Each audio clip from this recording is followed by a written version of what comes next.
బ్రహ్మర్షి పితామహ పత్రిజీ గారికి ఆత్మ ప్రణామములు. వంశీ మాస్టర్ గారికి ఆత్మ ప్రణామములు.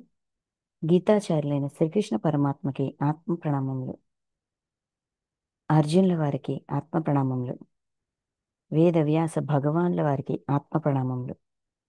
విఘ్నేశ్వర్ల వారికి ఆత్మ ప్రణామములు. గీతామాతకు ఆత్మ ప్రణామములు. గీతను ఉద్ధరించిన మహానుభావులందరికీ హృదయపూర్వక పాదాభివందనాలు, కృతజ్ఞతలు.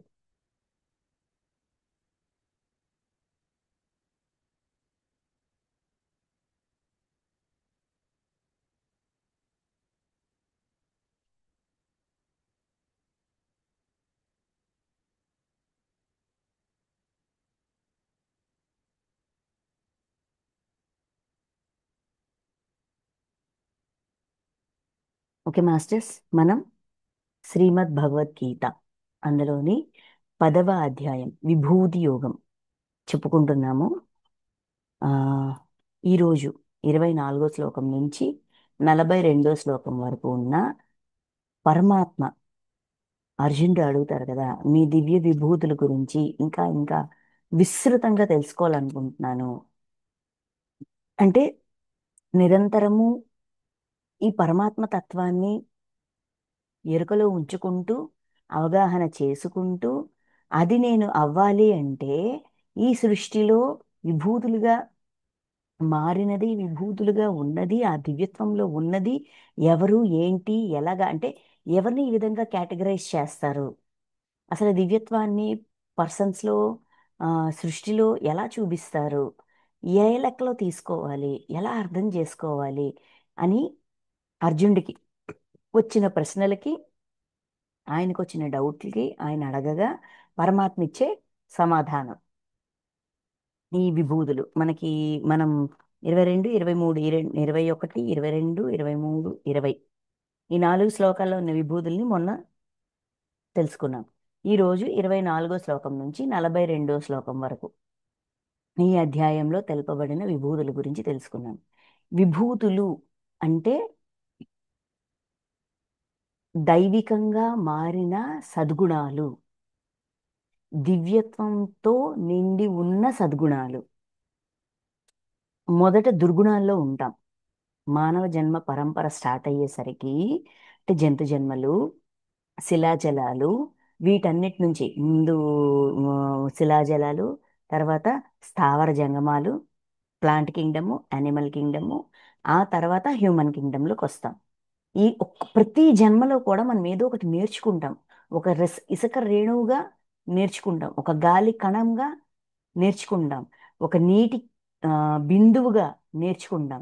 అంటే ప్రతి ప్రయాణం ఈ జన్మ పరంపరలో ఉన్న ప్రతి జన్మ కూడా విలువైనదే. ఏదో ఒక అనుభవ జ్ఞానాన్ని మనం నేర్చుకుంటూ ఉంటాం. ఆ జన్మ ఆ జన్మకి సంబంధించి, అంటే ఆ జంతు జన్మ కావచ్చు, ఆ వృక్ష జన్మ కావచ్చు, దానికి సంబంధించిన లెర్నింగ్ని పూర్తిగా తీసుకోవడం అనేది దివ్యత్వం. తెలుసుకోవడం అనేది దివ్యత్వం. తెలుసుకున్న దాన్ని అవసరం వచ్చినప్పుడు ఆచరించడం అనేది దివ్యత్వం.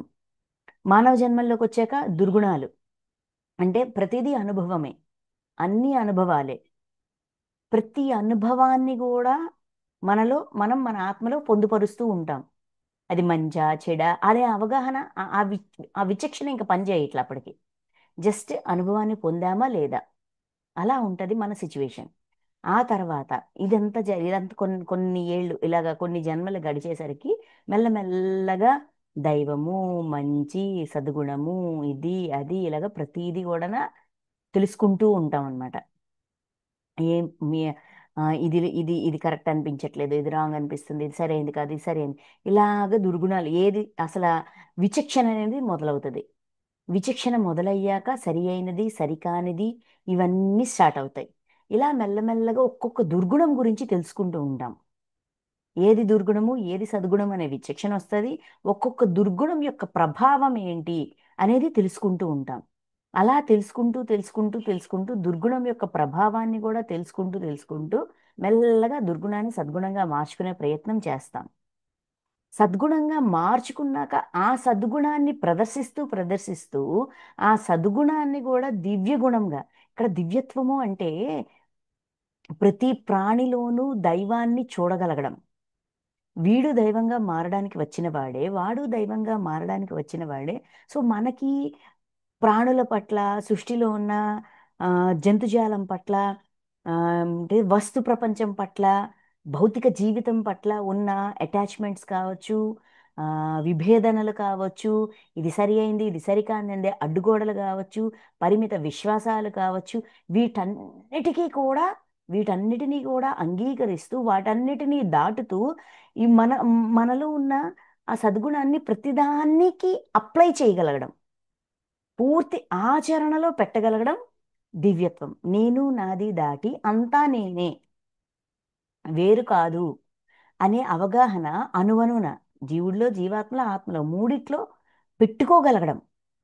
మూడిట్లోనూ ఒకే సద్గుణాన్ని నెలకొల్పి ఆ సద్గుణాన్నే ప్రదర్శించడం.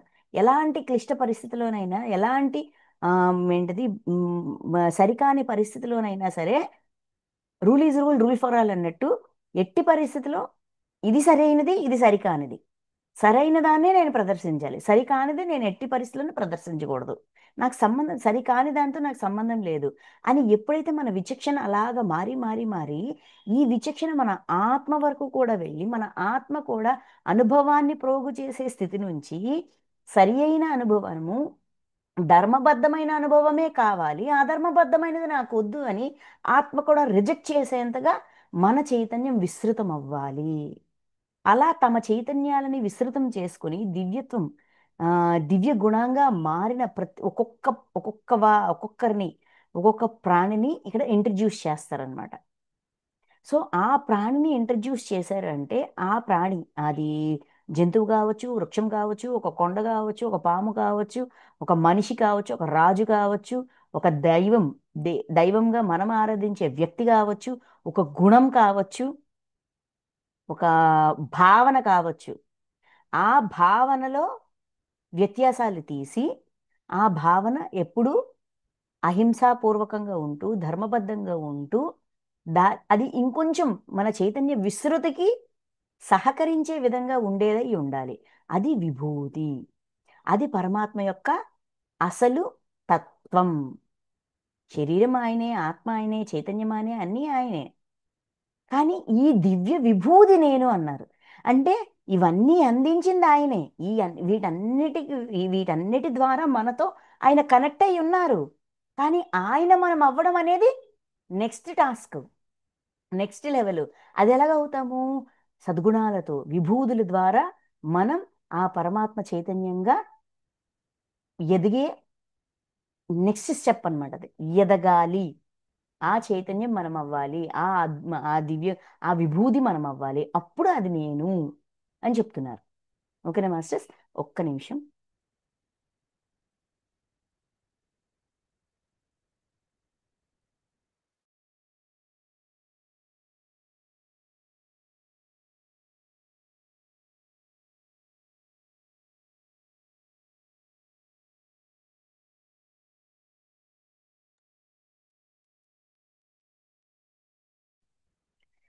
సో ఈ ఇంకా మనం శ్లోకాల్లోకి వెళ్దాం.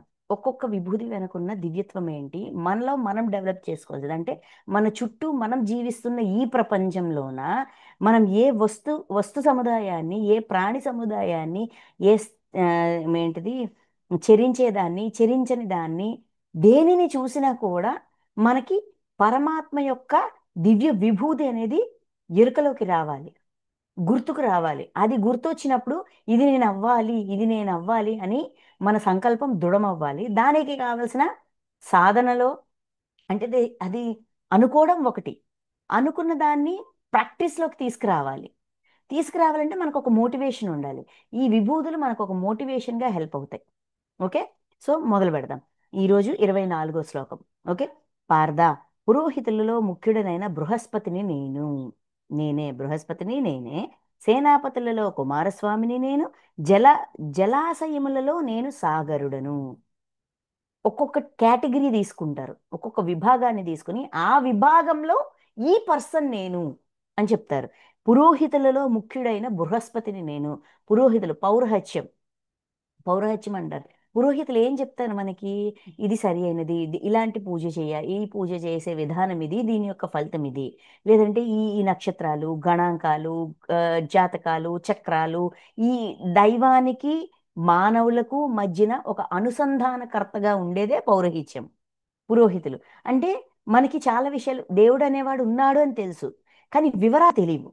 ఆ దైవాన్ని ఎలా, ఆ దైవానికి మనం ఎలా కనెక్ట్ అవ్వాలి, ఏ విధంగా ఆరాధించాలి, ఏం చెయ్యాలి, ఏం చేస్తే ఏం జరుగుతుంది, ఏం చెయ్యకూడదు, తర్వాత ఏ ఏ ఏ ఏ- ఇలాగా విషయాలన్నీ కాలానికి సంబంధించి, దైవానికి సంబంధించి, ఆరాధనకి సంబంధించి ఈ విషయాలన్నీ సమయానికి తగ్గట్టుగా, సమస్యకి తగ్గట్టుగా పరిష్కారాల్ని వెతికి మనకి అందించే ఒక ఒక జాబ్ అనుకోండి, ఒక కేటగిరీ పౌరహిత్యం, పురోహితులు.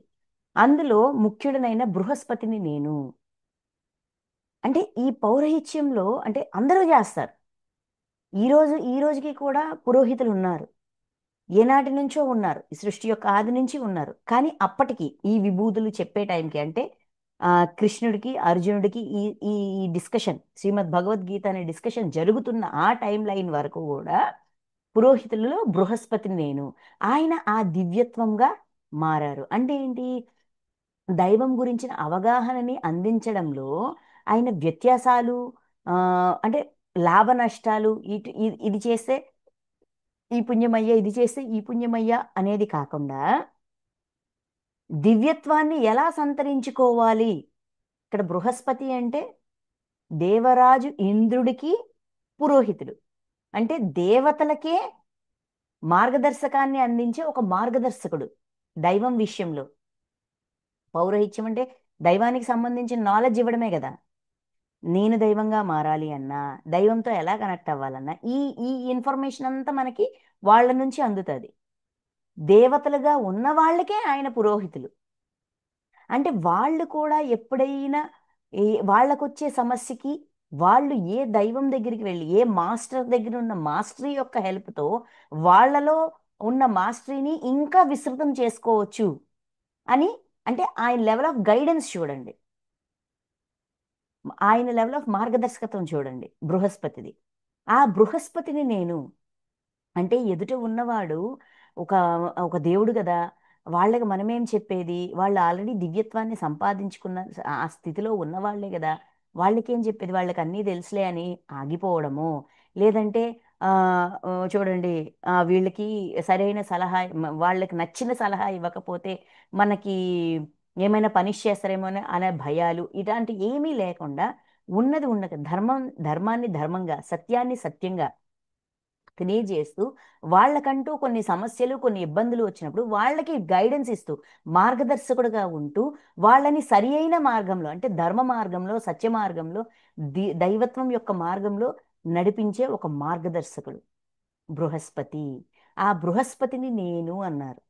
అంటే మనకి తెలిసిన విషయాన్ని తెలిసింది తెలిసినట్టుగా, ఉన్నది ఉన్నట్టుగా ఎదుటి వ్యక్తి వినడానికి సిద్ధంగా ఉన్నారా లేదా, వాళ్ళ మ్, ఏమంటాము, స్టేట్ ఆఫ్ మైండ్, వాళ్ళ స్థితికి తగ్గట్టుగా వాళ్ళకి ఆ జ్ఞానాన్ని అందించి అదిలించి ముందుకు నడిపించే పర్సన్. ఆ దివ్యత్వం బృహస్పతి నుంచి, ఆ విభూది బృహస్పతి నుంచి మనం నేర్చుకోవచ్చు. అంటే కొద్దో గొప్ప మనకి తెలుస్తుంది, అంత పౌరహిత్యము అంత పాండిత్యము మనకి లేదు. కొంచెం ఎవరికైనా ఏదైనా కష్టము, మంచో చెడ్డ కష్టం ఉంది, బాధ ఉంది, వాడు భౌతికంగా ఎన్ని మార్గాలుగా ఉన్నాయో అన్ని ట్రై చేశాడు, వాడికి ఏమీ పాలు పోవట్లేదు, ఇబ్బందులు ఉన్నాయి, అలజడులు ఉన్నాయి. అటువంటప్పుడు మనకు తెలిసిన ఆ కొంత జ్ఞానం అయినా సరే, అలా కాదు, ఇలా ధ్యానం చేసుకో, ఇలా చూసుకో, ఇలా కూడా మార్గం ఉంది, ప్రయత్నించు, అన్ని మార్గాలు ట్రై చేసావు కదా, ఇదొక మార్గం ట్రై చెయ్యి అని వాళ్ళని మోటివేట్ చెయ్యొచ్చు. అలాగా ఇప్పుడు మనం దేవతలకి గురువు అయ్యేంత వరకు కూడా గురువు అవ్వాలా? ఇక్కడ పోస్ట్ కాదు, ఇక్కడ ఈ పోస్ట్, ఈ కేటగిరీలో ఈ పర్సన్ నేను అన్నారు. అది ఇక్కడ అదొక పోస్ట్ కాదు. ఆ పర్సన్ అంత అంటే పరమాత్మ గుర్తించేంత దివ్యత్వం అతనిలో అతను డెవలప్ చేసుకున్నారు. ఆ దివ్య గుణాన్ని, ఆ విభూతిని మనం అవ్వాలి. ఆ మార్గదర్శకత్వం మనం అవ్వాలి. అది మనం పట్టుకోవాలి, నేర్చుకోవాల్సింది. ఇక్కడ ఇచ్చారు ప్రతి విభూది నుంచి మనమేం నేర్చుకోవాలి, మనమేం అవ్వాలి, ఈ అధ్యాయంలో మనం ఏమవ్వాలి, మనం ఎలా ఉండాలి అనేది మనం పరమాత్మ స్థితికి, పరమాత్మ తత్వాన్ని అర్థం చేసుకోవాలన్నా, ఆ స్థితికి ఎదగాలన్నా మనకిచ్చిన టిప్స్ లాంటివి ఇవన్నీ. సో ఈ ఈ పర్సన్ని చూస్తే నీకు అంటే మనం మన ఇంటికి, మన గుడికో గోపురానికో ఎక్కడికో, లేదంటే ఇంట్లో పూజలు చేసేటప్పుడు పురోహితులు అనే వాళ్ళు వస్తారు. ఆ పురోహితుడిని దైవంతో మనల్ని కనెక్ట్ చేసే ఒక మార్గదర్శకుడిగా చూడగలగాలి. కానీ చాలాసార్లు వాళ్ళని కూడా మనం తక్కువగా చూస్తాం. ధ్యానం చేసినంత మాత్రాన మనం ఏదో గొప్ప, వాళ్ళకి ఏమీ తెలియదు అన్నట్టుగా చూస్తాం. అలా కూడా ఆ చులకన భావం అనేది ఎవ్వరి పట్ల ఉండడానికి వీల్లేదు అనే అంతర్గత జ్ఞానం ఉన్న అధ్యాయం ఇది. ఎందుకంటే ఒక పాము నేనంటారు, ఒక చెట్టు నేనంటారు, ఒక కొండ నేనంటారు, మాట్లాడే మాట నేను అంటారు. దేన్ని చులకన చేస్తాము, దేన్ని పక్కన పెడతాము, దేన్ని పట్టుకుంటాము? దేన్ని కూడా చులకనగా చూడడానికి లేదు. దేనికి తగ్గ గౌరవం దానికి ఇస్తూ దాని నుంచి నేర్చుకోవాల్సింది మనం నేర్చుకుంటూ ఉండాలి. వాళ్ళ నుంచి కూడా పరమాత్మ ఏదో ఒక సందేశం ఇస్తూ ఉంటారు. ప్రతి ఒక్కరి నుంచి మనం నేర్చుకునేది ఉంది అని తెలియజేసేదే విభూతి యోగం. ప్రతి ప్రాణి నుంచి, సృష్టిలో ఉన్న ప్రతి ప్రాణి నుంచి, ప్రాణం ఉన్నది ప్రాణం లేనిది, అపరాప్రకృతి పరాప్రకృతి రెండిటి నుంచి నేర్చుకోవచ్చు. ఆ రెండిటి నుంచి నేను నేర్చుకోవాలి అనే ఎరుక మనకు ఉండాలి. వీళ్ళ నుంచి మాత్రమే నేర్చుకోవాలి, వీళ్ళ నుంచి నేర్చుకోవడానికి ఏముంది, ఏమీ లేదు అనేది దాటి ప్రతి ఒక్క దాని నుంచి నేర్చుకోవడానికి చాలా ఉంది, నేర్చుకోవాలనే తపన నాకు ఉండాలి. ప్రతి దాన్ని నేను అంగీకరించగలిగితేనే నేను అది చూడగలను అనే అంగీకారం మనలో ఉండాలి. అది డెవలప్ చేస్తుంది విభూది యోగం. నెక్స్ట్, సేనాపతులలో కుమారస్వామిని నేను. సేనాపతి సైన్యానికి అధిపతి. ఒక సైన్యము ఎలా అంటే డైరెక్షన్, కరెక్ట్గా చెప్పాలంటే ఏమంటాం, మేనేజ్ చేయడం, వాళ్ళని అడ్మినిస్ట్రేషన్. సైన్యం దేనికి? యుద్ధం చేయడానికి. యుద్ధం ఎవరి మీద? యుద్ధం ఎవరి మీద చేయాలి? మనలో ఉండే సరికాని దుర్గుణాల మీద యుద్ధం చేయాలి. ఆ దుర్గుణాల మీద యుద్ధం చేయడానికి మనకున్న సైన్యం ఏంటి? మన శరీరం, మన ఇంద్రియాలు, జ్ఞానేంద్రియాలు, కర్మేంద్రియాలు, మనస్సు, బుద్ధి, అహంకారం, చైతన్యం, మన చుట్టూ ఉండే ప్రజానికం, మన చుట్టూ ఉండే బంధాలు, మన చుట్టూ ఉండే వాతావరణం, ఇవన్నీ కూడా వీటన్నిటితో మనం యుద్ధం చేస్తూ ఉంటాం. ఆ యుద్ధం ఎలా చెయ్యాలి? నొప్పించక తానవ్వక చెయ్యాలి. సైన్యాధిపతులలో కుమారస్వామిని నేను. ఆయన తన సైన్యానికి సరి అయిన అధ్యక్షకుడిగా ఉండి, సరి అయిన అంటే మూవ్స్, ఇప్పుడు ఇది ఎలా తెలుసుకోవచ్చు అంటే, చెస్ గేమ్ ఉంది చూసారా, చదరంగం. చదరంగంలో ఎదుటివాడి ఎత్తుని అంచనా వెయ్యగలిగి, ఆ వాడి అంచనాని కూడా దాటే విధంగా మన ఎత్తు ఉండాలి. ఎత్తుకి పై ఎత్తు అంటారు. అదేవిధంగా నా ఇంద్రియాన్ని, ఏ ఇంద్రియాన్ని నేను వాడినా, దేన్ని నేను వాడినా కూడా, నా నా సైన్యంలో ఉండే నా సైన్యంలో ఉండే సైన్యాన్ని నేను ఎలా వినియోగించాలి అంటే, వాటిని అది గెలవడానికి, ఆ యుద్ధాన్ని గెలిచే విధంగా వాళ్ళని ట్రైన్ చెయ్యాలి. వా వాళ్ళకి ఆ ప్లాన్ ఇవ్వాలి. ఆ ప్లాన్ ఇస్తూ వాళ్ళకి అంటే మనం ఏ ప్లాన్ అయితే చేస్తామో దాన్ని వాళ్ళు ఎగ్జిక్యూట్ చేస్తారు. ప్లానింగ్ కరెక్ట్గా ఉన్నప్పుడు ఎగ్జిక్యూషన్ ఈజీ అవుతుంది. ప్రణాళిక కరెక్ట్గా ఉందనుకోండి, దాన్ని ఆచరించడం అనేది ఈజీ అవుతుంది. అదేవిధంగా సైన్యాధిపతి, ఆ, సేనాపతులలో సేనాపతులలో కుమారస్వామిని నేను. సేనాపతిగా ఉన్నవాడు అంటే ఇప్పుడు మనమే సేనాపతి. మనం మనలోని సైన్యాన్ని కరెక్ట్ సరి అయిన ప్లానింగ్ ఇచ్చి సరి అయిన ఎగ్జిక్యూషన్ చేసే విధంగా మోటివేట్ చెయ్యాలి అని నేర్పించేది కుమారస్వామి తత్వం. ఆయన అప్పుడు యుద్ధాలు చేశారు. కుమారస్వామి తారకాసురుడితోటి, వీళ్ళందరితోటి. ఈయన సేనని నడిపించే విధానం సరిగ్గా ఉండేదన్నమాట. అందుకని ఆయనలో ఉన్న దివ్యత్వం ఏంటి? సేనని నడిపించడం, అధిపతిగా ఉండి సరి అయిన ప్లాన్ చేసి సరి అయిన ఎగ్జిక్యూషన్ చేసేటట్టుగా గైడ్ చేయడం. ఇది మనకెలా ఉపయోగపడుతుంది? ఇప్పుడు ఆ విభూతి ఆయన అయ్యారు, కాదనట్లేదు. ఇందులోంచి నేనేం నేర్చుకోవాలి? నా సైన్యాన్ని నేను సరిగ్గా నడిపించగలగాలి. నాకంటూ ఒక సైన్యం ఉంది, ఎందుకంటే ప్రతి క్షణం నేను యుద్ధమే చేస్తున్నాను. మన జీవితం ప్రతి క్షణం ఒక యుద్ధమే. ఆ యుద్ధంలో నా సైన్యాన్ని నేను సరి అయిన మార్గదర్శకత్వం ఇస్తూ, సరి అయిన ప్లాన్ ఇస్తూ, ఆ ప్లాన్ని కరెక్ట్గా ఎగ్జిక్యూట్ అయ్యేటట్టుగా చేసినప్పుడే నా ఇంద్రియాలు సరి అయిన సరి అయిన మాటలు మాట్లాడతాయి. ఆ, నా ఆలోచన కరెక్ట్గా ఉంటుంది.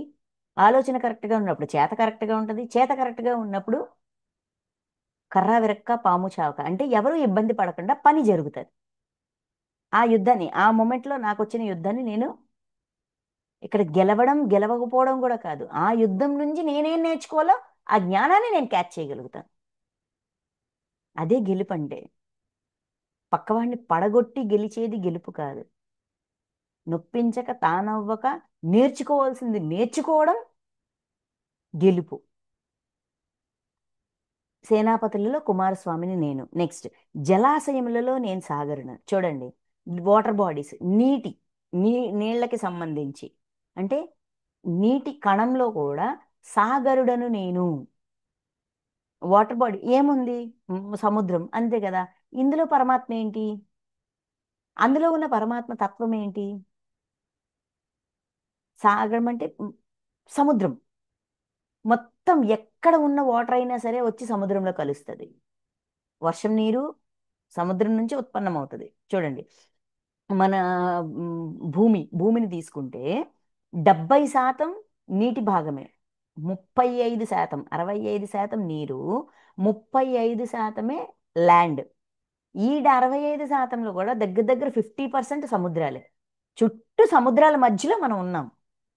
ప్రతి కాంటినెంట్కి కూడా మ్యాక్సిమం చుట్టూ సముద్రం ఉంది. ఒక ఒక ఖండానికి పక్కన ఇంకో ఖండం ఉంటుంది, కానీ ఆ ఖండానికి ఈ ఖండానికి చుట్టూ కూడా నీరుంది, సముద్రం ఉంది.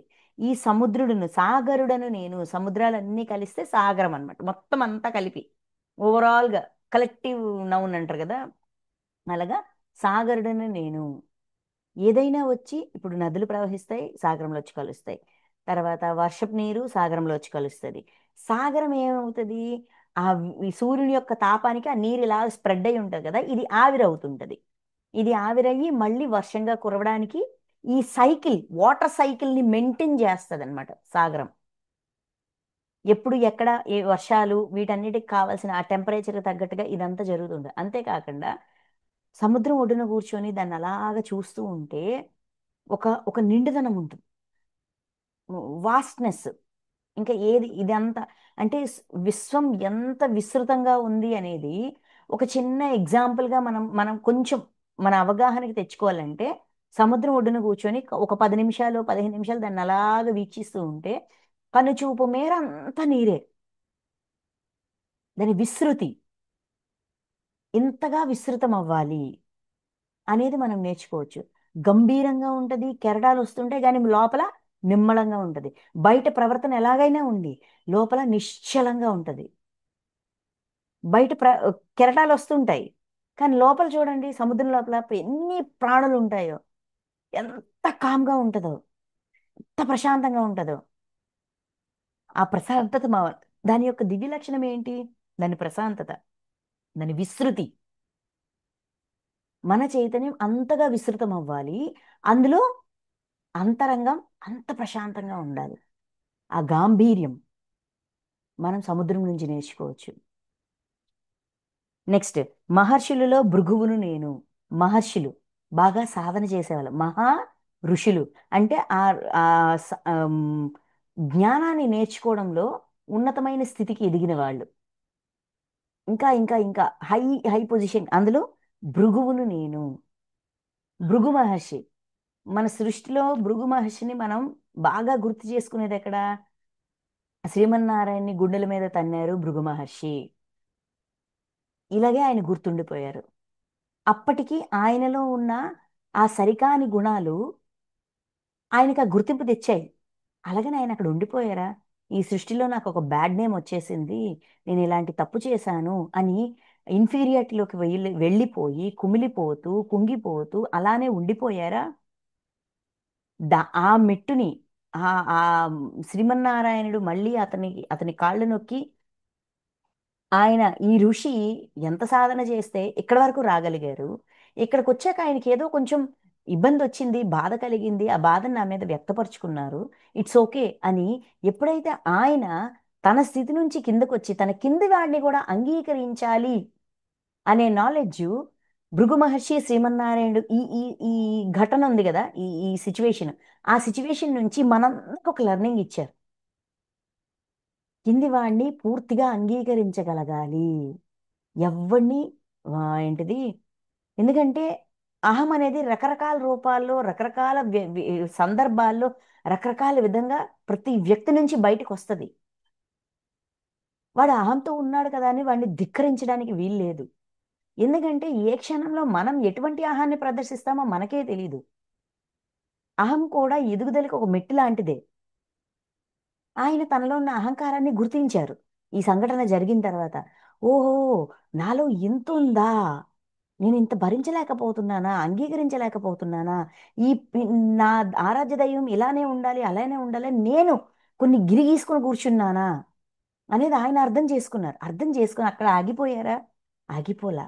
చక్కగా మళ్ళీ సాధన చేసి తనలో ఉన్న సరికానివన్నీ కూడా తెలుసుకుని, అన్వేషించి తెలుసుకుని వాటన్నిటిని సరి అయినవిగా మార్చుకుని విశ్వం యొక్క హృదయంతో కనెక్ట్ అయ్యి నక్షత్రాల యొక్క గమనికలు ఏంటిది, నక్షత్రాల యొక్క ప్రయాణము, వాటి యొక్క ప్రయాణంతో ఈ సృష్టి, ఈ యూనివర్స్ లో ఉన్న ఈ జోడియాక్ సైన్స్, అదే రాశి ఫలాలు, రాసులు, వాటి యొక్క కదలికలు, వాటి యొక్క లక్షణాలు, అవన్నీ కూడా ఈ సబ్జెక్ట్ అంతా కూడా ఆయన సాధనాపూర్వకంగా సాధన చేసి విశ్వంలో ఉన్న ఈ జ్ఞానాన్ని తెచ్చి మనకు అందించారు. అందుకే ఏమంటున్నారు ఇక్కడ, మహర్షులలో భృగువు. కింద పడిపోతాం. మన జన్మ పరంపరలో మనలో రకరకాల భావనలు ఉంటాయి. తప్పులు చేస్తాం, పొరపాట్లు చేస్తాం, చెయ్యమని కాదు. కానీ ఆ పొరపాటు నుంచి ఏం నేర్చుకున్నాము, ఒక పొరపాటు మనల్ని ఎంతగా ఎదిగించింది, మన ఎదుగుదలకి దాన్ని ఎంతగా వినియోగించుకోవాలి. పొరపాటుని తప్పుగా భావించి మనల్ని మనం చులకన చేసుకొని ఇన్ఫీరియారిటీలోకి వెళ్ళిపోకుండా, ఆత్మన్యూన్యత భావంలోకి వెళ్ళిపోకుండా, మనల్ని మనం ఉద్ధరించుకోవడానికి దాన్ని వినియోగించుకోవాలి. నాలో ఉంది, ఈ దుర్గుణం నాలో ఉంది, దాన్ని నేను సరి చేసుకోవాలి అని వెంటనే దాన్ని అంగీకరించి దాన్ని సరిచేయడానికి కావలసిన సాధన చేస్తూ మనల్ని మనం ఉద్ధరించుకుంటూ ఉండాలి. అప్పుడు ఎనలేని జ్ఞానం మనం పొందొచ్చు. మనం పొందిన జ్ఞానాన్ని మన చుట్టూ ఉన్న వాళ్ళకి అందించవచ్చు అని నేర్పించేదే భృగు మహర్షిలోని దివ్య విభూతి. శబ్దములలో ఏకాక్షరము అనగా ఓంకారమును నేను. ఓంకారం శబ్దములలో ఓంకారమును నేను. ఆ ఓంకారం అనేది ఒక్క అక్షరమే. ఒక అక్షరం నుంచి వచ్చే సౌండ్ ఎంతగా ఉంటదంటే మన బుర్రలోని ఆలోచనల్ని కూడా జీరో చేయగలిగేంతగా. అందులో చూడడానికి అది ఒక్క అక్షరమే, కానీ మూడు అక్షరాల యొక్క కలయిక అది. అంటే వర్డ్స్ గ్రామర్ అనుకోండి, గ్రామర్ ప్రకారం మూడు అక్షరాలు, మూడు శబ్దాల యొక్క కలయిక. ఈ మూడు శబ్దాల్ని మనం ఒకేసారి ఉచ్చరించినప్పుడు ఏమవుతుంది, మనలో ఉన్న ఆ, మూడు స్థితులు ఎవేకన్ అవుతాయి, అంటే యాక్టివేట్ అవుతాయి. దాని తద్వారా మన బుర్రలో ఉన్న ఆలోచన చూడండి, ఓంకారాన్ని ప్రతి పూజకు ముందు ఓంకారాన్ని ఉచ్చరిస్తారు. దైవం యొక్క నామం అంటారు, దైవం యొక్క రూపం అంటారు. అంటే మనలోన దివ్యత్వాన్ని తట్టి లేపగలగా వైబ్రేషన్స్ ఓంకారానికి ఉంది.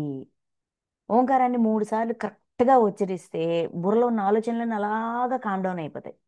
ఆ వైబ్రేషన్స్ ఎలా ఉంటాయంటే మన నోటి నుంచే మనం ఉచ్చరిస్తాం, చక్కగా నాడీ మండలం అంతా కూడా యాక్టివేట్ అయ్యి ఆలోచన పరంపర అంతా కూడా జీరో అయిపోయి అలర్ట్ అయిపోతాం.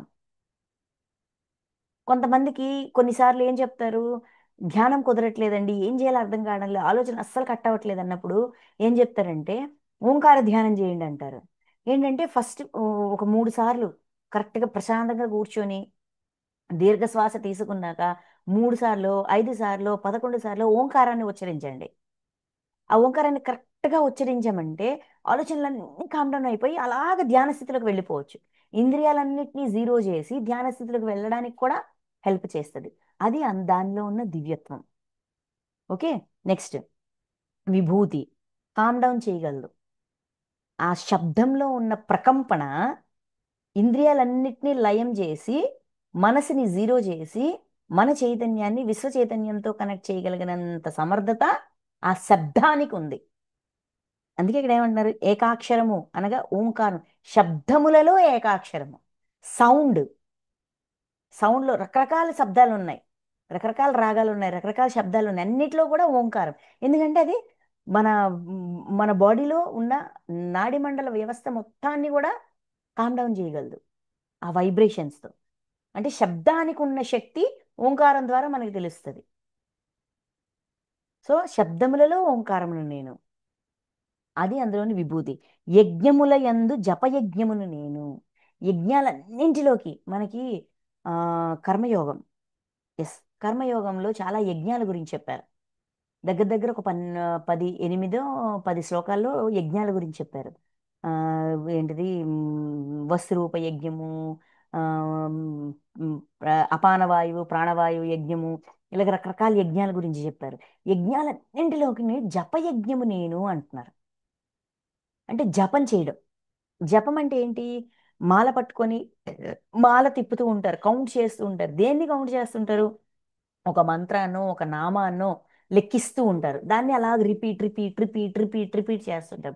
ఈ జపయజ్ఞం ఏంటంటే మన మీద మనం డిపెండ్ అయితే చాలు. ఇందులో ఏ క్రతువులు ఉండవు, ఏంటిది బలిలు ఉండవు, ఏమీ ఉండవు సరే కదా. ఈ మననం ఒకే నామాన్ని 10 సార్లు అలాగా రిపీట్ రిపీట్ మననం చెయ్యగా చెయ్యగా చెయ్యగా చెయ్యగా ఆ చైతన్యం ఏంటి, ఈ నామం, ఈ నామంలో విశిష్టత ఏంటి, ఈ దైవం ఏంటి అనే మన చైతన్యంలో కూడా ఆ ప్రశ్న స్టార్ట్ అవుతుంది.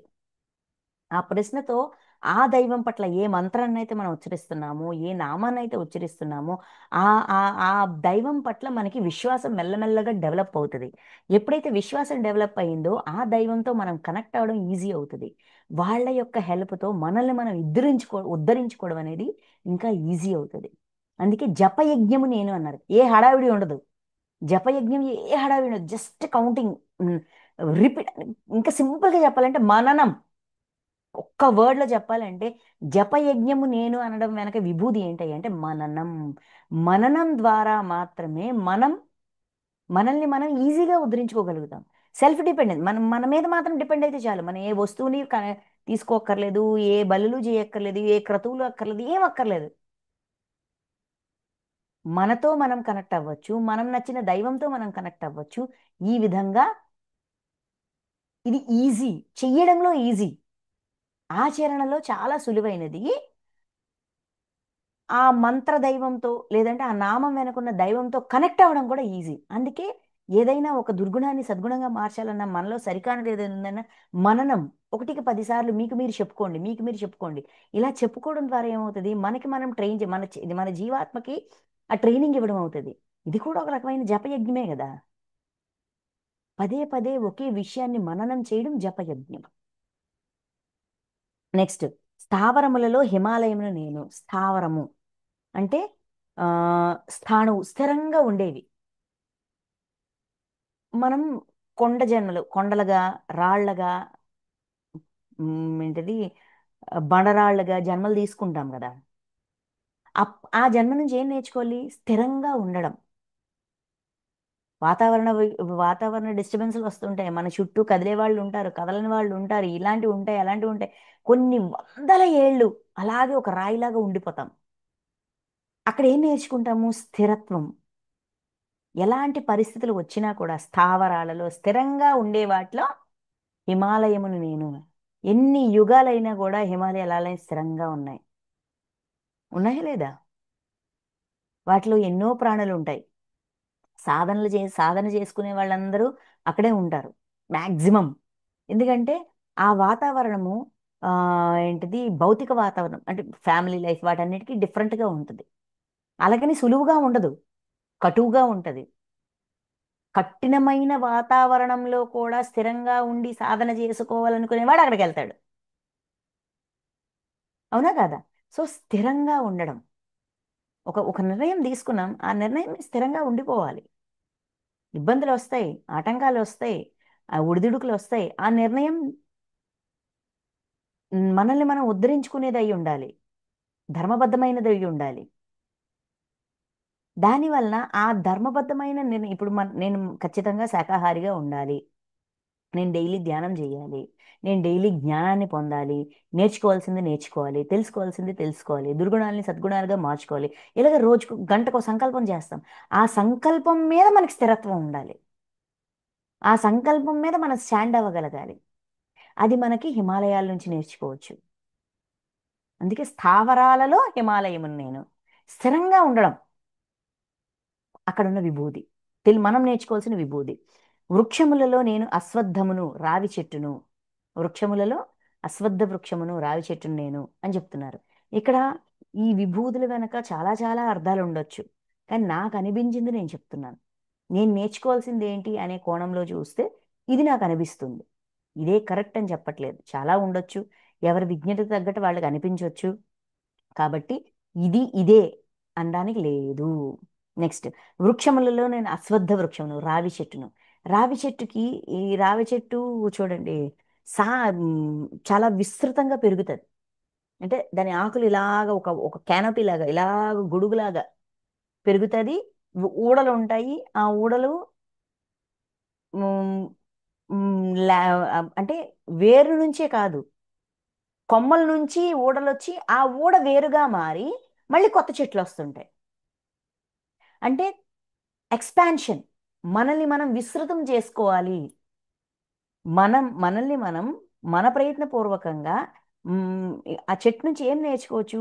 తన కొమ్మల్ని కూడా తనని తాను విస్తరించుకోవడానికి, కొమ్మ నుంచి వేరుని ఊడని అలాగే పెంచుతుంది. ఆ ఊడ ఎంతవరకు పెంచుతుంది? భూమిని తాకేంత వరకు పెంచుతుంది. భూమిని తాకిన తర్వాత ఆ ఊడ అది వేరుగా మారిపోతుంది. అంతవరకు కొమ్మగా ఉన్నది కాస్త వేరుగా మారిపోతుంది. అందులోంచి కొత్త వృక్షం వస్తుంది. అలాగే ఎక్స్పాండ్ అవుతుంటది, విస్తరణ. ఇలాగ చైతన్యాన్ని విస్తృతం చేసుకోవాలి. ఒక్కొక్క జన్మని చైతన్య విస్తృతికి వినియోగించుకోవాలి, విస్తృతం చేసుకోవడం, ఎక్స్పాన్షన్. రావి చెట్టు నుంచి మనం నేర్చుకోవాల్సిన, అశ్వత్థ వృక్షం నుంచి మనం నేర్చుకోవాల్సిన దివ్య విభూది ఏంటి అంటే ఎక్స్పాండ్ యువర్ సెల్ఫ్. మనల్ని మనం విస్తృతం చేసుకోవడానికి ఇన్ని కోటాను కోట్ల జన్మలు తీసుకొని వచ్చాము అనే అవేర్నెస్ మనకి ఎల్లప్పుడూ ఉండాలి. రావి చెట్టుని చూసినప్పుడు అది మనకి గుర్తుకు రావాలి. నా చైతన్యాన్ని విస్తృతం చేసుకోవడానికి నేను ప్రతి క్షణం ఏం చేస్తున్నాను, ప్రతిరోజు ఏం చేస్తాను, ఈ రోజు ఏం చేశాను, నిన్న ఏం చేశాను, రేపు ఏం చేయాలి, ఈ ఈ గంటకి నేను ఏం నేర్చుకున్నాను, ఆ నేర్చుకున్నదాన్ని నేను ఆచరిస్తున్నానా లేదా, నేను విన్నదాన్ని నేను అర్థం చేసుకున్నానా, అర్థం చేసుకున్న దాన్ని అంగీకరించానా, అంగీకరించిన దాన్ని నేను ఆచరించడానికి ప్రయత్నం చేస్తున్నానా లేదా. ఇలాగా చైతన్య విస్తృతికి సింబాలిక్ రిప్రజెంటేషన్ రావి చెట్టు, అశ్వత్థ వృక్షం. నెక్స్ట్, దేవర్షులలో నారదుడిని నేను. దేవర్షులు, ఋషులు, దివ్యత్వంతో నిండిన ఋషులు, దైవంగా మారిన ఋషులలో నారదుడిని నేను. నారదుడు అనే జన్మ తీసుకునేంత వరకు కూడా నారదుడు కూడా నారదుడికి చాలా జన్మ పరంపర ఉంది. ఆయనకి ఎప్పుడు చాలా ఇబ్బందులు పడ్డారు, ఇవన్నీ అయ్యాయి. తర్వాత ఎప్పుడు దైవంతో కనెక్ట్ అవ్వాలి, నిరంతరం దైవనామస్మరణే చెయ్యాలి అనే చాలా తపన ఉండేది. ఆ తపనతో తన ఏ జన్మ, ప్రతి జన్మని దానికే వినియోగించి వినియోగించి వినియోగించి ఫైనల్గా ఈ నారదుడు అనే పేరు గల ఆ జన్మలో ఆయన మహర్షి అయ్యారు, ఋషి అయ్యారు. అంటే సాధన చేస్తూ ఋషుల సావాసంలో ఉన్నప్పుడు ఆయనకు వచ్చిన జన్మ అనమాట అది. ఋషుల సావాసంలో ఉంటూ ఆ ఇప్పుడు చూడండి మనకి అంతకుముందు అధ్యాయంలో చెప్తారు, విరాగి అయిన వాడు, విరాగి అయిన వాడు వెంటనే అంటే ఆ దివ్య లోకాల్లోకి వెళ్ళి భోగాలను అనుభవించకుండా వెంటనే జన్మ తెచ్చుకుంటాడు, మళ్ళీ సాధనని కంటిన్యూ చేస్తాడు. ఇటువంటి జన్మ దొరకడం దుర్లభం అని అంటారు కదా. అలాగా తను ఈ సంసారం వీటన్నిటి యొక్క కష్టాలు ఇవన్నీ కూడా ఫేస్ చేసి చేసి చేసి చేసి నాకు దివ్యత్వమే కావాలి, దైవంతో నేను నిరంతరం కనెక్ట్ అయి ఉండాలి, ఆ నామస్మరణలో ఉండాలి, ఆయన స్వరూపాన్ని నేను నిరంతరం చూడగలగాలి, నేను ఈ సృష్టిలో ఉన్న ప్రతి డైమెన్షన్ని కూడా నేను టచ్ చేయగలగాలి. ఎక్కడెక్కడ ఏమేమి ఉంది, ఈ ఊర్లో కాదు, ఈ ఊరు దాటి, ఈ అడవి దాటి, ఈ ఈ ప్ర- ఈ ఈ దేశాన్ని దాటి, ఈ ప్రపంచాన్ని దాటి, ఈ ప్రపంచాన్నే కాదు, ఈ ప్లానెట్, ఈ గ్రహాన్ని దాటి వేరే గ్రహాలు, గ్రహాంతరాలు, ఏ లోకాలు ఉన్నాయి, ఏ తలాలు ఉన్నాయి, ప్రతి తలంలోకి నేను ప్రయాణం చేయగలగాలి. ప్రతి దగ్గర ఉన్నదాన్ని నేర్చుకుంటూ నాకు తెలిసిన దాన్ని, నాకు తెలిసిన దైవం గురించి ఆయనకి ఏ దైవం పట్ల విశ్వాసం ఉందో దాన్ని నలుగురికి తెలియజేస్తూ, ఆ ధర్మాన్ని ఆ దివ్యత్వాన్ని నలుగురికి తెలియజేస్తూ, అక్కడ ఉన్నదాన్ని నేను నేర్చుకుంటూ ఉండాలి అనే తాపత్రయం, తపన విపరీతంగా ఉండేది. అలా ఆ తపనతో తెచ్చుకున్న జన్మ నారదుడు అనే పేరు గల జన్మ. అందుకే దేవర్షులు, ఋషులలో దైవంగా మారిన ఋషిగా మొదలయ్యి మహ మహర్షి, దేవ ఋషి. అంటే ఎప్పుడైనా దే దేవతలకి వాళ్ళకి ఏ డౌట్స్ వచ్చినా కూడా ఈయన హెల్ప్ చేస్తుంటారనమాట. ఇలా వచ్చిందయ్యా, ఇలాంటి సందిగ్ధ పరిస్థితుల్లో మేము ఉండిపోయాము అంటే వాళ్ళకి ఒక సలహా కావాల్సిన టైంకి ఈయన అక్కడ ప్రత్యక్షం అవుతుంటారు. అందరినీ కనెక్ట్ చేస్తూ ఉంటారు. దారి తప్పిన వాడికి సరైన దారిని చూపిస్తూ ఉంటారు. ఎందుకంటే ఆయన అన్ని డైమెన్షన్స్ని తిరిగే వ్యక్తి. ఎక్కడెక్కడ ఏమేం జరుగుతుంది, ఏంటి, ఎవరికి ఏం కావాలి, ఇలాగా హెల్ప్ చేసే రకం అన్నమాట. తాను నేర్చుకున్న దాన్ని నలుగురికి పంచుకుంటూ, నాలుగు దగ్గరలో తిరుగుతూ, నాలుగు విషయాలు ఇంకో నాలుగు విషయాలు నేర్చుకుంటూ, దాన్ని మళ్ళీ అందరికీ పంచుతూ, ఈ ప్రాసెస్లో ఉండే పర్సన్ ఈయన నారదుడు. సో నారదు నుంచి మనం ఏం నేర్చుకోవాలి? కొత్త కొత్త విషయాల్ని ఎప్పుడు నేర్చుకుంటూ ఉండాలి. నేర్చుకున్న ప్రతి విషయాన్ని నలుగురితో పంచుకోవాలి. నలుగురికి సాయం చెయ్యాలి. మనలో ఉన్న జ్ఞానాన్ని మన వరకే పరిమితం చేసుకోకుండా నలుగురికి పంచిపెట్టగలగాలి. ఈ తపన తృష్ణ ఒక విభూతి. గంధర్వులలో నేను చిత్రరథుడను. గంధర్వులలో చిత్రరథుడు. గంధర్వులు అనేది ఒక కేటగిరీ. ఇప్పుడు మానవులు, జంతువులు, దేవుళ్ళు, దేవతలు, అలాగా యక్షులు, గంధర్వులు, ఇవన్నీ ఒక్కొక్క కేటగిరీలు అనమాట. అంటే ఆ పూర్తిగా పరమాత్మగా మారే లోపల, ఆ స్థితికి వెళ్ళే లోపల రకరకాల స్టేజెస్. అలాగే గంధర్వులు, వీళ్ళకి గంధర్వులు అని ఎందుకు అంటారంటే, మ్యాక్సిమం పూర్తిగా నాకు తెలీదు ఎందుకంటారంటే చక్కగా పాడతారు. మంచి వాయిస్ అనమాట, మంచి సింగింగ్ కెపాసిటీ, ఆ ఆ సంగీత జ్ఞానం అద్భుతంగా ఉంటుంది. అంత అంత చక్కగా పాడుతూ ఉంటారు. ఆ గంధర్వులలో నేను చిత్రరథుడను. అంటే గంధర్వులు చాలా రకాలు ఉంటారు. ఆ ఒక అంటే చరిత్ర ప్రకారం, పురాణాల ప్రకారం ఏంటంటే ఇద్దరు ఉంటారు, వాళ్ళకి పుట్టిన బిడ్డల్ని ఇలా అంటారు, వీళ్ళందరూ గంధర్వుల జాతి వాళ్ళు, ఇలాగ చాలా ఉంటాయి. అయితే మ్, వాళ్ళ జన్మతహా వచ్చిందని కాదు, ఓవరాల్గా గంధర్వులు అనే కేటగిరీ ఏంటంటే వాళ్ళ యొక్క సింగింగ్ కెపాసిటీ, గానం, దానికి గుర్తింపు వచ్చింది. అందులో చిత్రరథుడు, గంధర్వులలో చిత్రరథుడు. అంతేకాదు ఆ, పాట కాదు, వాళ్ళ సౌందర్యం చాలా బ్యూటిఫుల్గా ఉంటారు. ఆ, అంటే హైట్ వైజ్ కానీ, కలర్ వైజ్ కానీ, లుక్స్ వైజ్ కానీ, ఇలాగ చాలా అందంగా ఉంటారంట. సో ఆ రెండిట్లో ఆ ఆ కేటగిరీలో చిత్రరథుడు అనే గంధర్వుడు పరమాత్మ యొక్క దివ్య విభూతిగా చెప్తున్నారు. అంటే ఇందులోంచి ఏం నేర్చుకోవాలి మనం? సౌందర్యము, రూపలావణ్యము, ఇవన్నీ కూడా ఒక్కొక్క జన్మలో మనం ఒక్కొక్కలా ఉంటాం. రకరకాల సౌందర్యం, రకరకాల రూపాలు, రకరకాల వేషాలు, రకరకాల రంగు, రూపు, రేఖ, ఏమంటాము, నేషనాలిటీ. భారతదేశంలో పుడితే ఒక రకమైన స్కిన్ టోన్ ఉంటుంది, చైనాలో పుడితే ఒక రకమైన రూపాలు ఉంటాయి, తర్వాత ఈ లండన్, అమెరికా, ఇంగ్లాండ్, ఇలా రకరకాల దేశాల్లో రకరకాల రూపాలు ఉంటాయి కదా. సో ఏ రూపాన్నైనా సరే అంగీకరించగలగడం, ఇది మనం నేర్చుకోవచ్చు. ఎక్కువగా గంధర్వుల్ని వాళ్ళ సౌందర్యానికి, వాళ్ళ ఏంటిది, సింగింగ్, సంగీతంలో ప్రావీణ్యత, అంటే ఎక్స్పర్టైజ్ అన్నమాట. The high level of expertise. ఎందులోనైనా సరే ప్రావీణ్యత.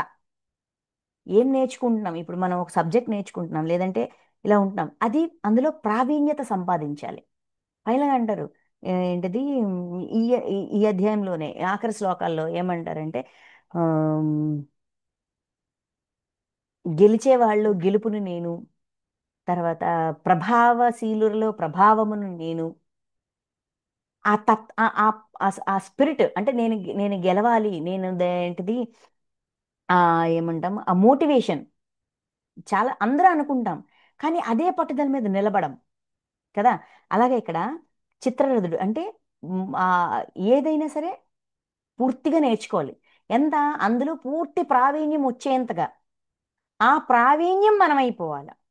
అలాగా ఆ ప్రావీణ్యం తన అయిన ఈ సంగీతంలో కావచ్చు, ఆ కేటగిరీలో ఆ గంధర్వులు అనే ఆ విభాగంలో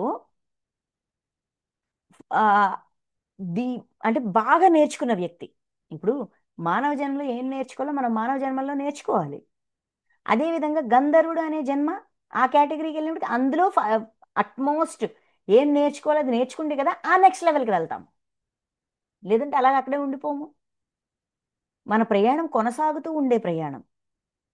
అది ఫస్ట్ నేర్చుకుని ఆ స్థితిలో ఆ ఆ కేటగిరీలో నేర్చుకోవాల్సింది నేర్చుకొని అందులో ప్రావీణ్యత సంపాదించి ఆ నెక్స్ట్ లెవెల్కి ఎదిగిన పర్సన్ అయి ఉండొచ్చు. సో ఇక్కడ గంధర్వుల్లో ప్రావీణ్యత, చిత్రరథుడు అంటే ప్రావీణ్యత, ఏ విషయంలోనైనా సరే ఎక్స్పర్ట్ అయిపోవాలి. మనం ఏం నేర్చుకుంటాం అందులో ఎక్స్పర్ట్ అయిపోవాలి. ఏం తెలుసుకుంటున్నామా ఇప్పుడు ఒక గుణాన్ని ఆ, ఈ గుణం నేను అవ్వాలి, లేదంటే ఈ విభూతి నేను అవ్వాలి అని మనం ఒక సంకల్ప ఒక ఫిక్స్ అయ్యాం. ఇది నేను అవ్వాలి అని అనుకున్నాం. అనుకున్నప్పుడు దాని మీద స్టాండ్ అయిపోవాలి అంతే. దాంట్లో ప్రావీణ్యత వచ్చేంత వరకు మన ప్రయాణం సాగుతూ ఉండాలి, మన సాధన సాగుతూ ఉండాలి. ఇది కంటిన్యూ అవ్వాలి, ఎక్కడ ఆగిపోకూడదు. అందులో ప్రావీణ్యత అయిపోవాలి.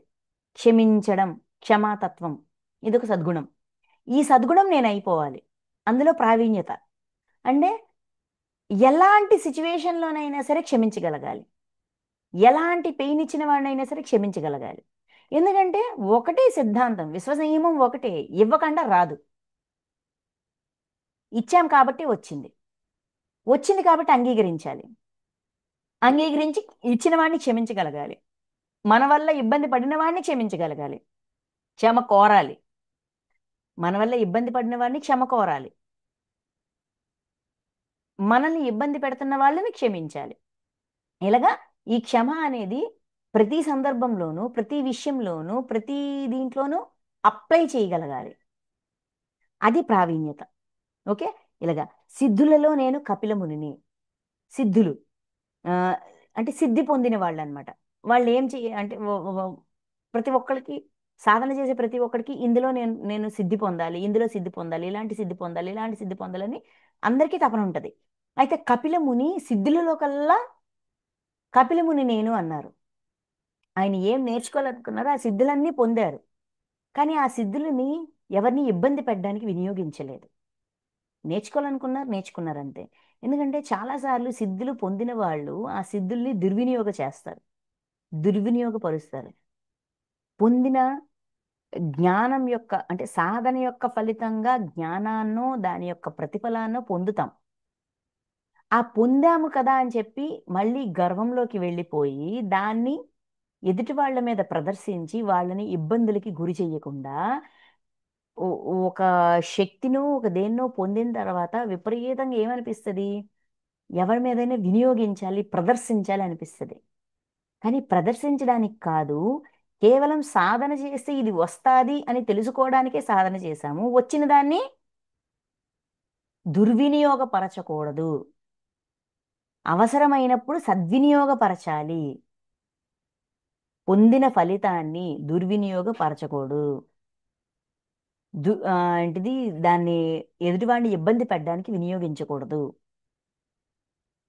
మన సహాయం కోసమే వినియోగించాలి అని నేర్చుకోవడం కపిలముని నుంచి మనం నేర్చుకోవచ్చు. సిద్ధి పొందిన వాళ్ళు చాలా మంది ఉన్నారు, రకరకాల సిద్ధులు పొందుతారు, దాన్ని ప్రదర్శిస్తారు. ఆ సిద్ధులు ప్రదర్శించడం వల్ల అంటే సిద్ధులు ప్రదర్శించినా కూడా దేనికోసం, ధర్మ మార్గంలోకి తీసుకురావడం కోసం ప్రదర్శించవచ్చు. అధర్మం చేయడానికి వినియోగించకూడదు. మనం పొందిన దాన్ని అధర్మం చేయడానికి వినియోగించకూడదు, ధర్మం కోసం వినియోగించాలి. ఇది నేర్పించేదే కపిలమునిలోని విభూతి. నెక్స్ట్, అశ్వములలో పాలసముద్రం నుండి అమృతముతో పుట్టిన ఉచ్చైస్రవమును నేను. ఉచ్చైస్రవము అనేది ఆ ఆ పాల సముద్రం, అదే క్షీరసాగర మదనం జరిగింది కదా, క్షీరసాగర మదనానికి సంబంధించి కథ అందరికీ తెలుసు. అందులోంచి వచ్చింది ఉచ్చైస్రవము.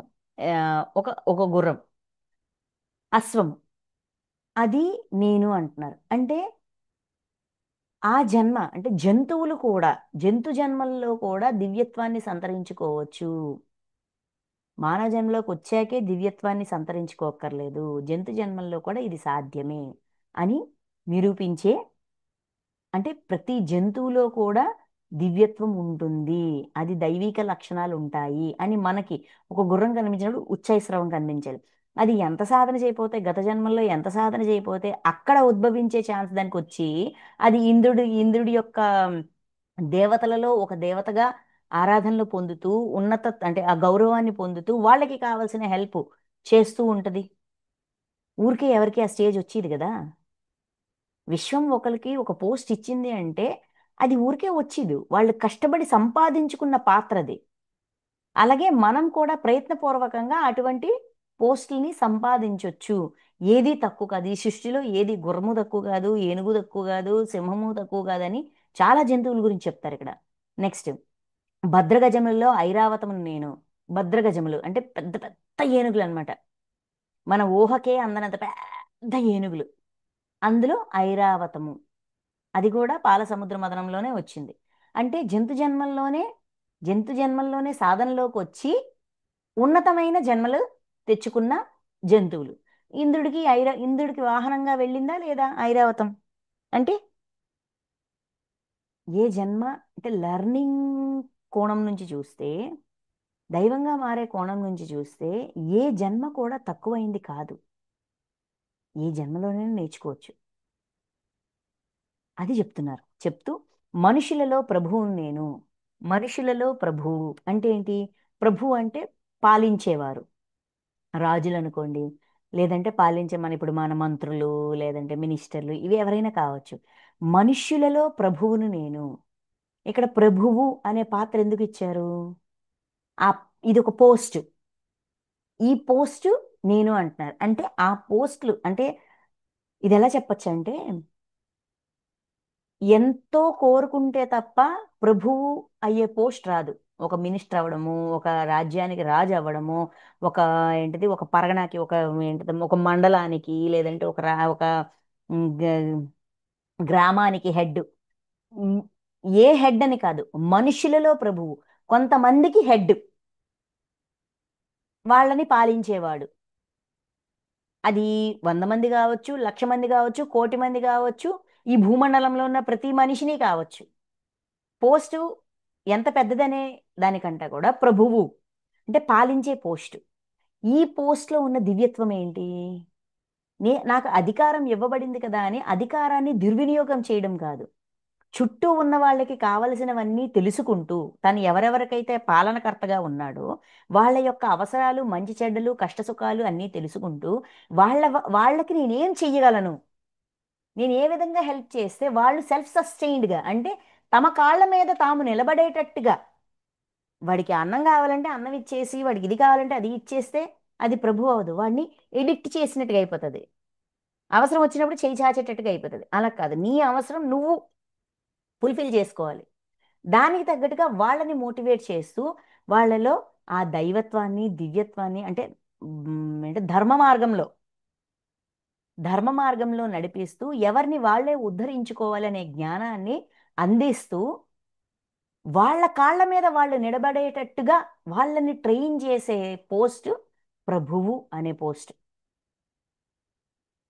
మన పాలనలో, మన పరిధిలో ఒక్కళ్ళు ఉండొచ్చు.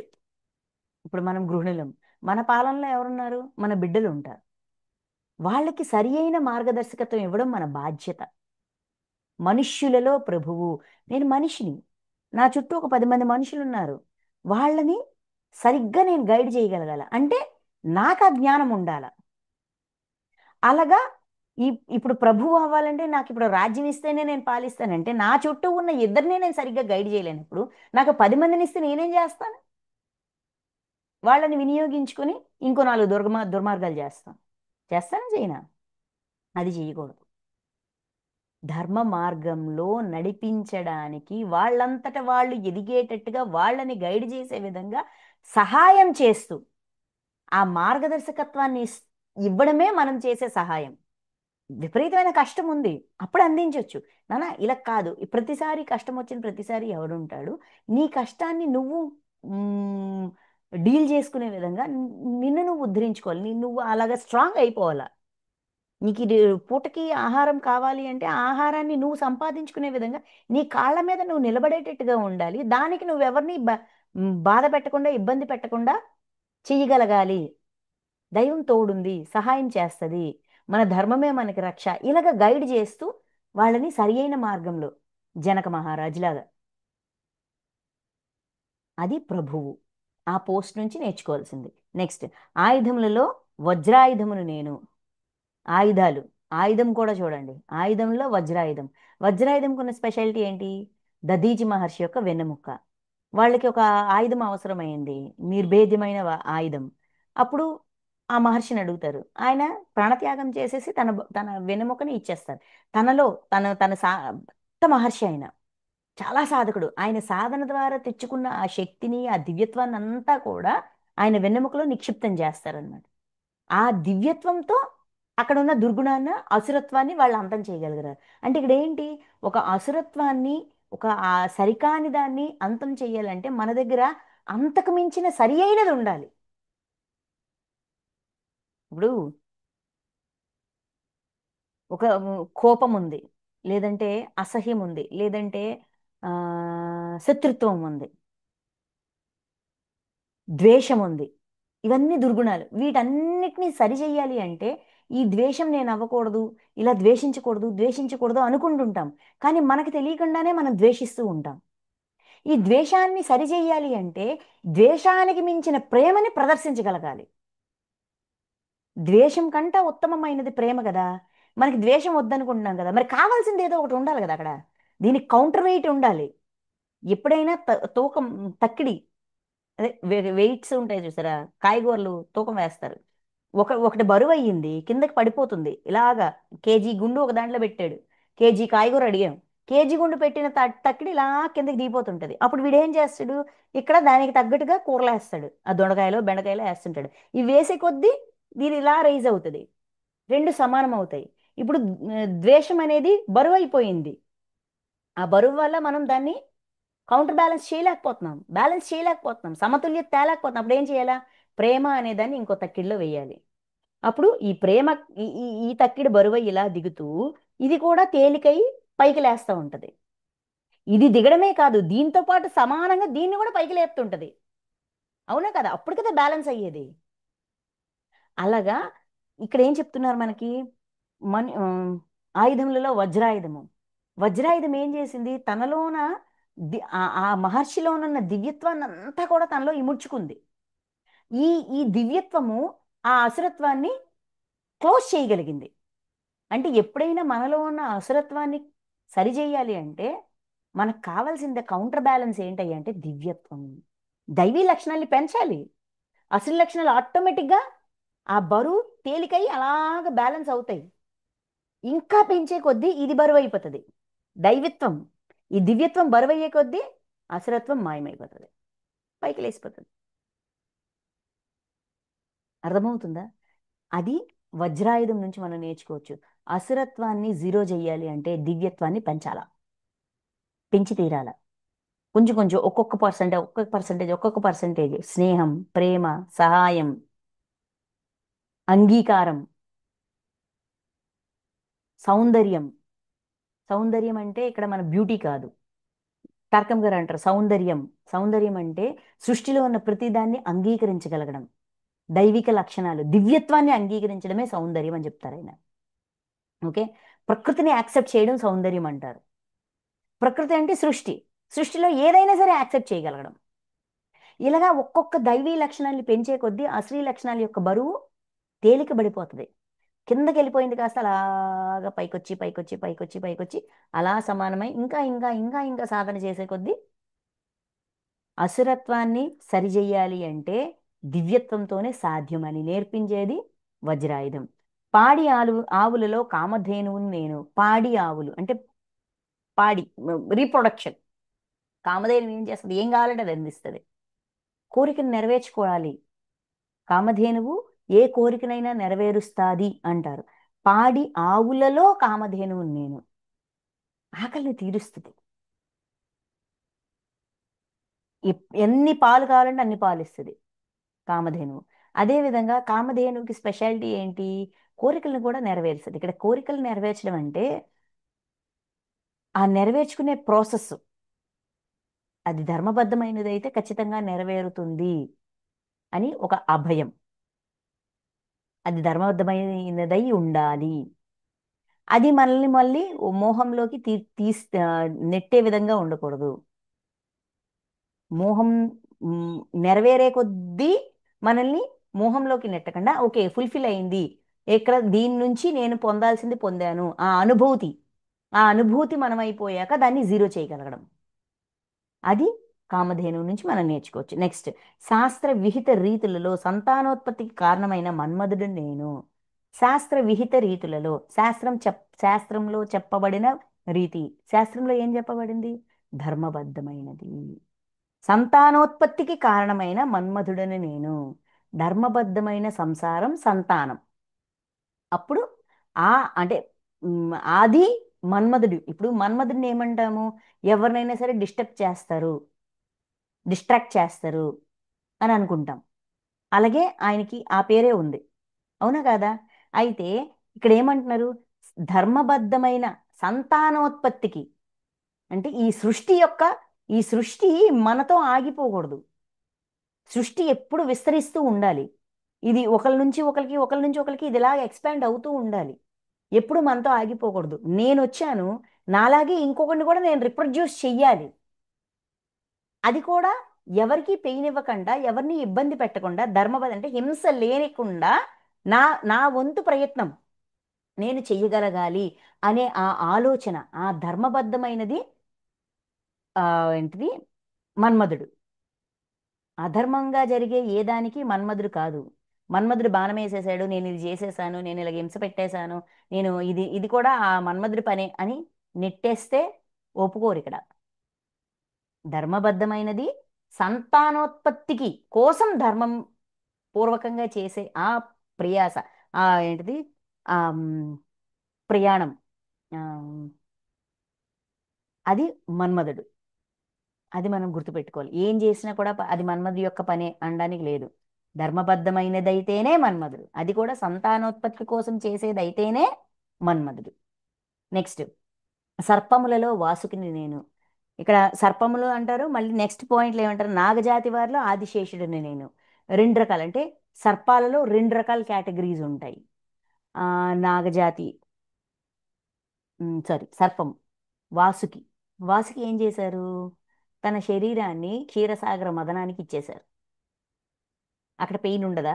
ఇలాగ ఒక కొండకి ఆ తాడులాగా చుట్టి దాన్ని ఇలా చిలుకుతా ఉంటే బాడీ కట్ అవుతూ ఉంటది, బ్లడ్ వస్తూ ఉంటది, పెయిన్ వస్తూ ఉంటది. పెయిన్ లేకపోవడం అనే వరం ఎవ్వడికీ లేదు. ఎవరికీ లేదు. పెయిన్ వస్తుందని తెలిసి కూడా అక్కడ ఒక మంచి పని జరుగుతుంది, దానికి నాకు తగ్గ సహాయం నేను చేయగలిగింది నేను చేయగలగాలి, నేను పెట్టాల్సింది పెట్టగలగాలి, ఇవ్వాల్సింది ఇవ్వగలగాలి అని తన శరీరాన్ని కూడా త్యాగం చేశారు.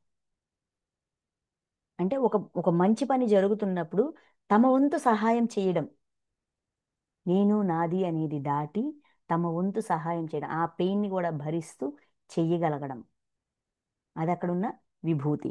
నాగజాతి వారిలో ఆదిశేషుడును, అంటే అనంతుడను నేను. ఆదిశేషుడు విష్ణుమూర్తికి పాన్పు, బెడ్. అదే శ్రీమన్నారాయణుడు ఆదిశేషుడి మీద కదా నిద్రిస్తూ ఉంటారు. శేషం అంటే నాగజాతి వారిలో ఆదిశేషుడు, అంటే ఆయన నాగజాతిలో ఉంటూ ఆయన ఎంతగా తన చైతన్యాన్ని విసృతం చేసుకున్నారు అంటే శ్రీమన్నారాయణుడితో నిరంతరం ఉండే ఆ పోస్ట్ సంపాదించారు. శ్రీమన్నారాయణ ఒక్క దర్శనం అయితే చాలు అనుకుంటాం. ఆయన నిత్యం ఆయనతోనే ఉంటూ, ఆయన్ని చక్కగా ఉయ్యాలగా ఊపుతూ, ఆయనకు కావాల్సిన హెల్ప్ చేస్తూ, ఆయనకి ఎప్పుడు ఎలా ఉండాలో అలా ఈయన ఉంటూ కలిసి ఉంటున్నారు. అంటే ఎంత సాధన చేస్తే ఆ స్థితికి వెళ్తారు? ఎంత దివ్యత్వాన్ని సంతరించుకుంటే ఆ స్థితికి వెళ్తారు? ఆ దైవిక లక్షణం. ఆదిశే న- ఆమ్, ఆదిశేషుడు అనంతుడు. జలచరములకు అధిపతి అయిన వరుణుడని నేను. జలచరాలు అంటే వాటర్ బాడీస్ అన్నిటికీ అధిపతి వరుణుడు. వరుణదేవుడు అంటే దేవతలందరిలోనూ ఆ వరుణుడు నేను అంటున్నారు. జలచరములకు అంటే వాటర్ బాడీస్ అన్నిటికీ అధిపతి.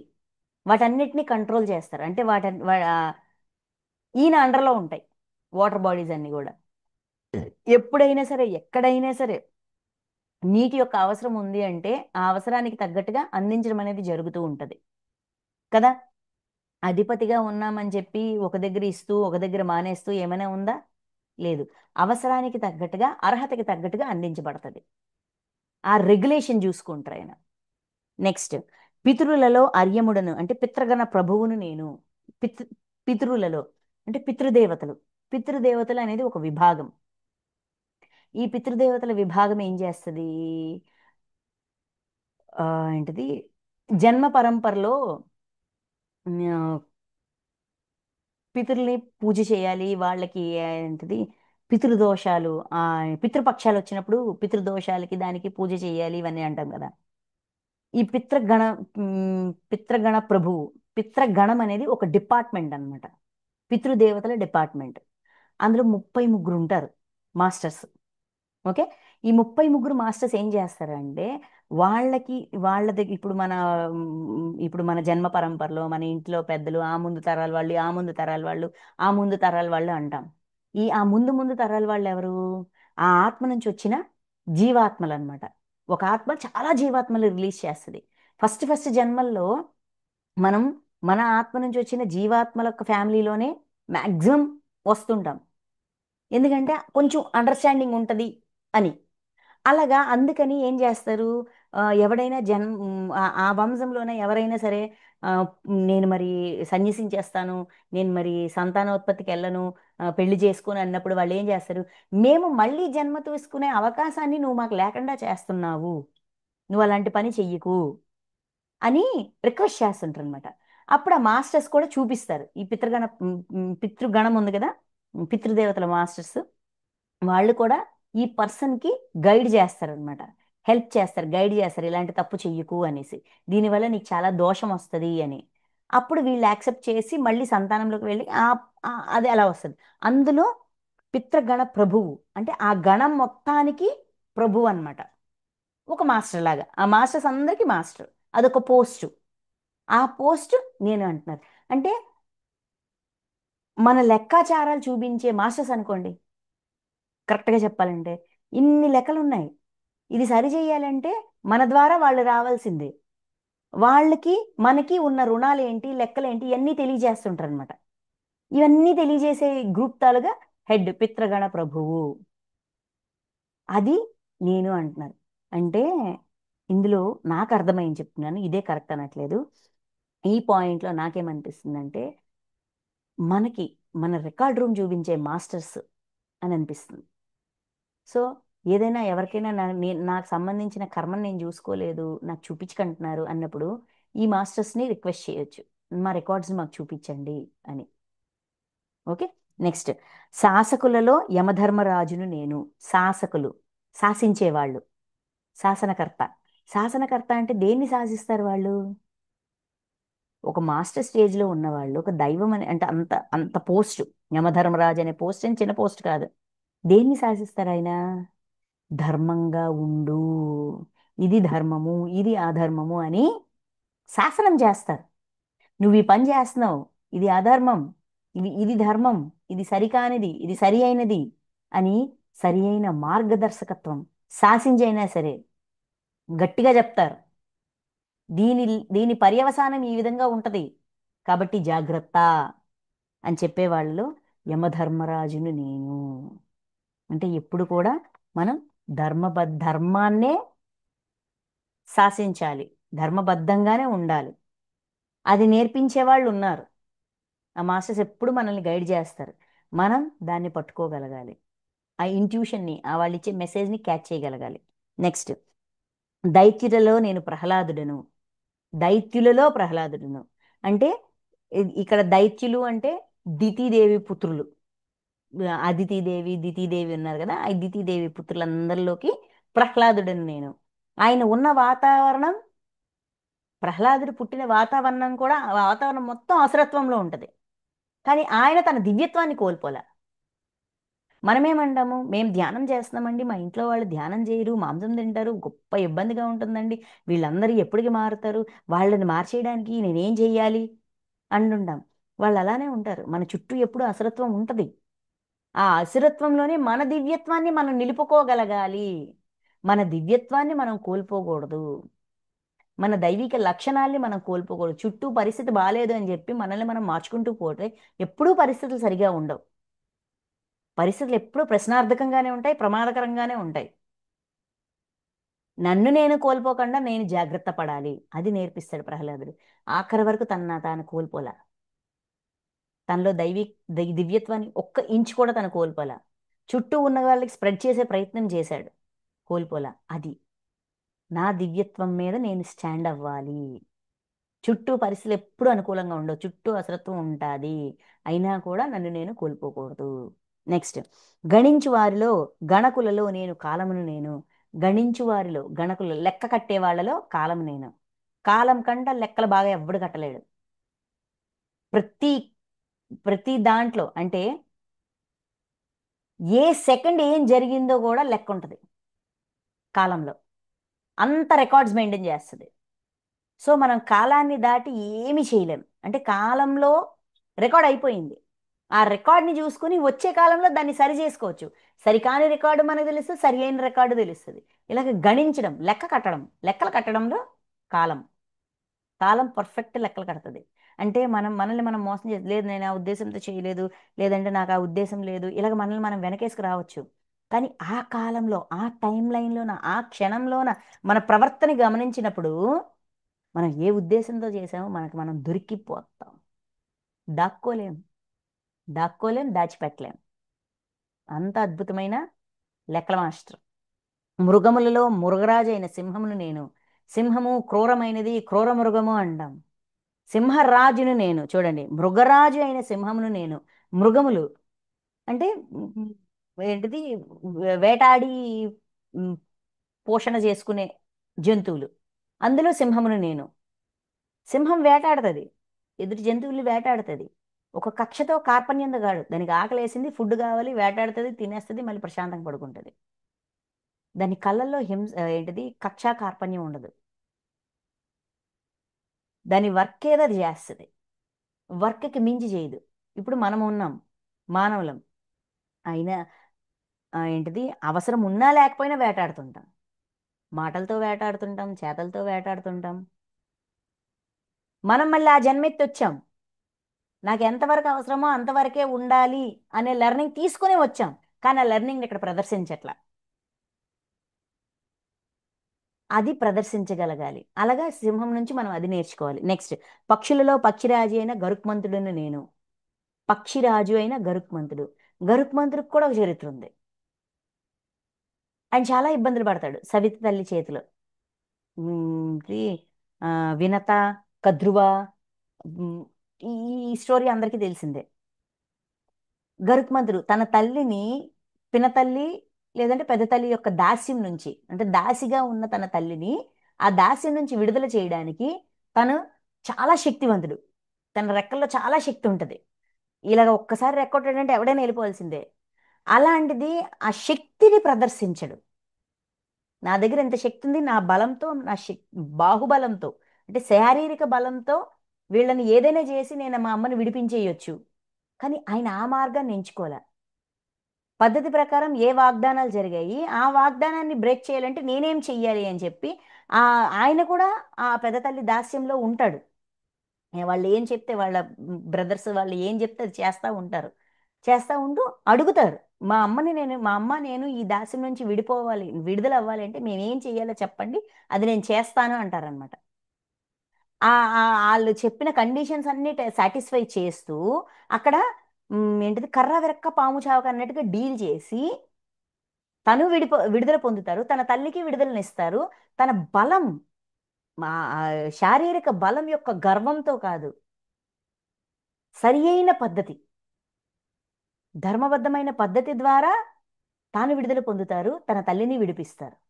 అందరికీ శరీర శక్తి ఉంటుంది. శరీర శక్తితో ఏంటిది, ఆయుధాలు ఉన్నాయో, డబ్బులు ఉన్నాయో, ధనం ఉంది, మనుషులు ఉన్నారని చెప్పి అందరం ఒకరి మీద ఒకరు ఏంటిది దాడులు చేసుకుంటుంటాము, గెలవడానికి ప్రయత్నిస్తాము, అన్ని చేస్తాం. అది కాదు, శారీరక శక్తి కాదు, బుద్ధి బలము, ధర్మము, దానికి ప్రాధాన్యత ఇస్తారు. నీకు ఇంత శక్తి ఉన్నా కూడా నువ్వు ధర్మాన్నే పట్టుకున్నావు కాబట్టి నువ్వు అని శ్రీమన్నారాయణుడు గరుత్మంతుడిని తన వాహనంగా సెలెక్ట్ చేసుకుంటారు. ఏదైనా మన దివ్యత్వాన్ని మనం ప్రదర్శించే కొద్దే మనం విభూతిగా మారుతాం. ఆయనలో ఉన్న స్పెషాలిటీ ఏంటి?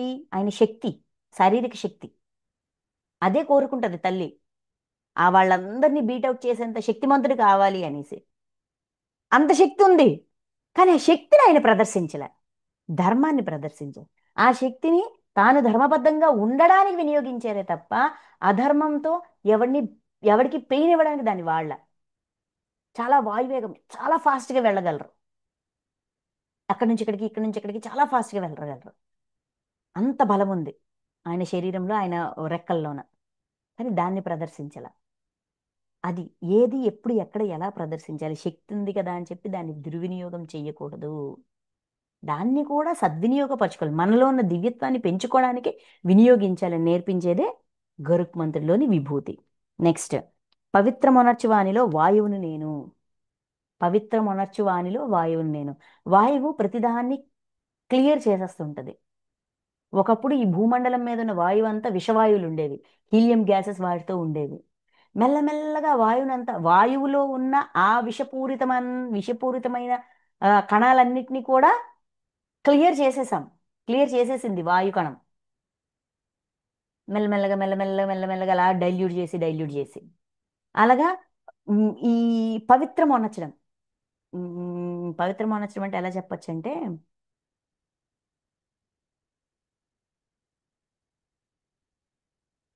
ఇది మళ్ళీ చెప్తాను మీకు, ఓకే.